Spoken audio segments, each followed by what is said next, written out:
Hello friends, welcome to my channel. आज अपन class 9th NCERT science का ध्वनि वाला चैप्टर पढ़ रहे हैं।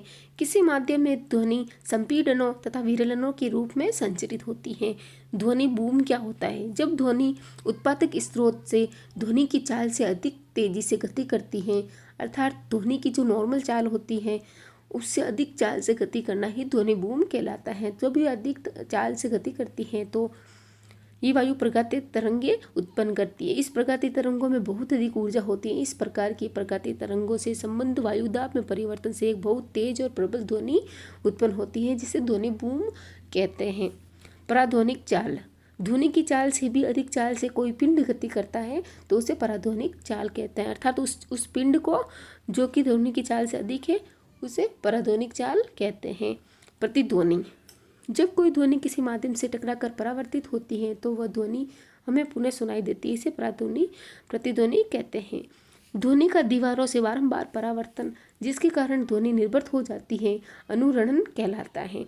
अनुरणन को कम करने के लिए भवनों में पर्दे लगवाए जाते हैं ताकि ध्वनि का अवशोषण हो सके। इसके अतिरिक्त कमरों में श्रोताओं की उपस्थिति अधिक हो तो भी ध्वनि का अवशोषण हो सकता है, अर्थात जितनी ज़्यादा भीड़ रहती है उसमें ध्वनि का अवशोषण ज़्यादा होता है, और जितना खाली होगा ध्वनि का अवशोषण नहीं होगा, वो जोर से सुनाई देती है। मनुष्य में ध्वनि की श्रव्यता का परिसर 20 हर्ट्ज से 20,000 हर्ट्ज तक होता है। 20 हर्ट्ज से कम आवृत्ति की ध्वनि को अपश्रव्य ध्वनि कहते हैं, जिसका परास 20 हर्ट्ज से कम होता है, और 20,000 हर्ट्ज से अधिक आवृत्ति की ध्वनि को पराध्वनि कहते हैं। इसका परास 20,000 हर्ट्ज से अधिक होता है।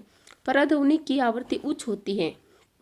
पराध्वनि तरंगों को हृदय के विभिन्न भागों में परावर्तित कराकर हृदय का प्रतिबिंब बनाया जाता है। इस तकनीक को इकोकार्डियोग्राफी कहते हैं। अब बोले कि इकोकार्डियोग्राफी में कौन सी तरंगें यूज होती है, तो पराध्वनि तरंगें अर्थात अल्ट्रासाउंड वेव्स।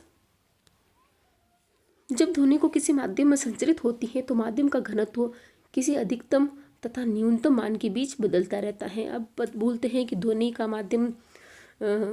जब संचरित होती है तो जो भी घनत्व होता है, माध्यम का घनत्व होता है, वो अधिकतम और न्यूनतम होता रहता है। घनत्व के अधिकतम मान से न्यूनतम मान तक परिवर्तन में और पुनः अधिकतम मान तक आने पर एक दोलन पूरा करता है, अर्थात उसको एक दोलन कहा जाता है। अधिकतम से न्यूनतम और न्यूनतम से वापस अधिकतम आने तक का एक चक्कर होता है, उसको दोलन कहते हैं। जैसे कि देखो, ये पेंडुलम है, ये इधर जाएगा पहले, फिर इधर आएगा, तो स्टार्टिंग यहाँ से होता, फिर यहाँ जाएगा, फिर यहाँ जाएगा, फिर वापस आएगा, फिर वापस आएगा। इधर तक वापस आने के कारण को ही एक दोलन कहा जाता है। पहले इधर जाएगा, वापस आएगा, इधर जाएगा, वापस आएगा, इसको बोलते हैं एक दोलन। एकांक समय में इन दोलनों की कुल संख्या ध्वनि तरंग की आवृत्ति कहलाती है। अगर बोले कि एकांक समय या एक सेकंड में दोलनों की संख्या, तो उसको आवृत्ति कहते हैं। दो क्रमागत संपीड़नों या दो क्रमागत विरलनों को किसी निश्चित बिंदु से गुजरने में लगे समय को तरंग का आवर्तकाल कहते हैं। तो बोले कि देखो, ये संपीड़न और विरलन ये होते हैं, या तो ये दो या फिर ये दो, इनके बीच का जो होता है इनको बोलते हैं आवर्तकाल।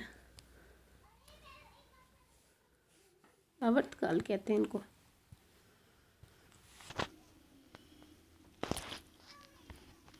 आवर्तकाल को टी अक्षर से निरूपित करते हैं। इसका मात्रक सेकंड होता है। किसी उत्सर्जित ध्वनि की आवृत्ति को मस्तिष्क किस प्रकार अनुभव करता है, उसे तारत्व कहते हैं। उत्पादक स्रोत से निकलने के पश्चात ध्वनि फैल जाती है, अर्थात जैसे ही उत्पादक स्रोत से निकली है तो ध्वनि का आयाम और प्रबलता तेज होती है, और जैसे जैसे स्रोत से दूर जाती होती है उनका आयाम और प्रबलता कम होती जाती है, अर्थात वो धीरे से सुनाई देती है। एकल आवृत्ति की ध्वनि होती है, उसको टोन कहते हैं, और अनेक आवृत्तियों के मिश्रण की ध्वनि को अपने स्वर कहते हैं, और ये सुनने में सुखद होती है या सुखदायक होती है। शोर जो होता है, नॉइस, वो कर्णप्रिय नहीं होते और सुनने में भी अच्छा नहीं लगता। संगीत जो होता है, गाने वगैरह सुनने में सुखद लगते हैं।